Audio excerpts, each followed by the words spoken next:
Welcome back to the show. It has been a huge political week. So many things have taken place, and I know people are eager to chat and tell me what they're thinking of and what's going on. And let's do it via Discord at davidpakman.com/Discord. You can also join the discussion happening on Discord. I think we've got close to 10,000 people on our Discord, which is a perfect number. Let's first go to Jill from Burbank. Jill from Burbank, you're on the air. What is going on? Hi, David. Good morning to you. Oh, it's morning over here. How are you? Pretty good. How about yourself? Doing well. It's raining in Burbank. So I was going to ask you in regards to the policy, what do you want to see, now that Democrats have the Senate and the House and the presidency? Yes. What policies do you want to see? I really want to see progressive, the Green New Deal, like on the table, debated. What do you listen, Jill, it's such a long list. So first, on day one, day one could mean the first couple of weeks.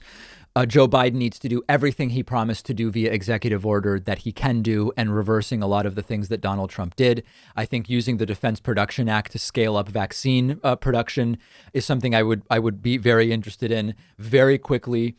He and Democrats in the House and Senate should be able to get a bigger stimulus done. Having Mitch McConnell out of power is just such a fantastic thing. And then I want Biden to get started on the big things. Let's get started on the public option. Let's get started on the energy and climate proposal that he did, which is not the Green New Deal, but takes a lot from the Green New Deal. Let's do minimum wage. I mean, it's such a long list. It's all possible now, but now is when the work begins. And that's the thing. I saw a lot of people gloating. This is just the beginning. We now have to actually get something done, and it's not going to be as easy as many think, but the list is very long, and it's exactly the type of thing we should be thinking of. Right.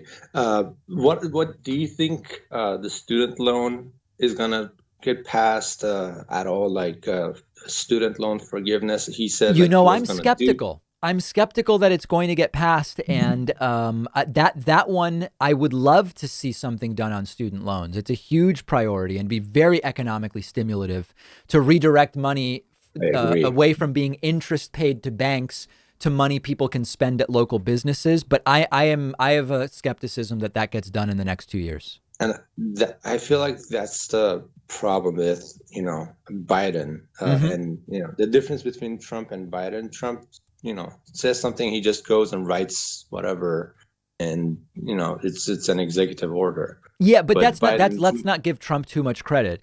Trump did nothing on health insurance. Trump promised health insurance. I hate him, but he does that. I wish that. Biden no, but I think the point is Trump has done nothing on many of the. It's not just that Trump he does bad things, but he does them. Most of the stuff he promised, he just didn't even come close to doing. He just didn't do anything on. I totally agree with that. Yeah. But like, for example, for toilet and stuff, he just it does nothing really what he wrote, but he goes ahead and writes an executive order. But anyways, in regards to the MAGA people, this is the last question. What's the best way to, change their heart? I mean, from my experience, I think showing how we used to be, how we used to talk as a family friend is the best way. But what do you think is the best way to do? I don't think that there is any what I call retail strategy. Arguing with individual Trumpists one-on-one, there's no way. We need a wholesale strategy, which includes cultural change, educational change, and it's at least a decade process, unfortunately. And I know a lot of people want just like, what's the trick to convince these 3 MAGA people I know to change their minds? The problem is just way bigger than that, unfortunately. Well, Thank you so much, David. Do exactly what you're doing, and we love you. Thank you. All right, Jill from Burbank, very much appreciate the call. We are taking calls via Discord at davidpakman.com/Discord. You may not have known this, but when you see me sitting here on the show, I am often wearing shirts by a company called Teddy Stratford. I asked them to be a sponsor because they are by far my favorite shirts that I own. With almost all other slim fit button-up shirts I've worn, you get this annoying stretched out gap in the chest where the buttons are, which does not look good. But what makes Teddy Stratford shirts unique is this patented zipper that's hidden underneath the buttons, which actually prevents the chest from looking weird and stretched out like that. It looks really good. And just all around, they cut the entire shirt in a specific way that makes your upper body look a lot better. It's just a much nicer and more stylish fit than you get from other shirts. And they hand make everything with 100% Egyptian cotton and flat felled seams, which means it's going to be a lot more durable than other shirts and last a lot longer, which I really love. Go check them out at davidpakman.com/Teddy. The link is down below and they'll give you 15% off your first order if you use the coupon code PAKMAN at checkout.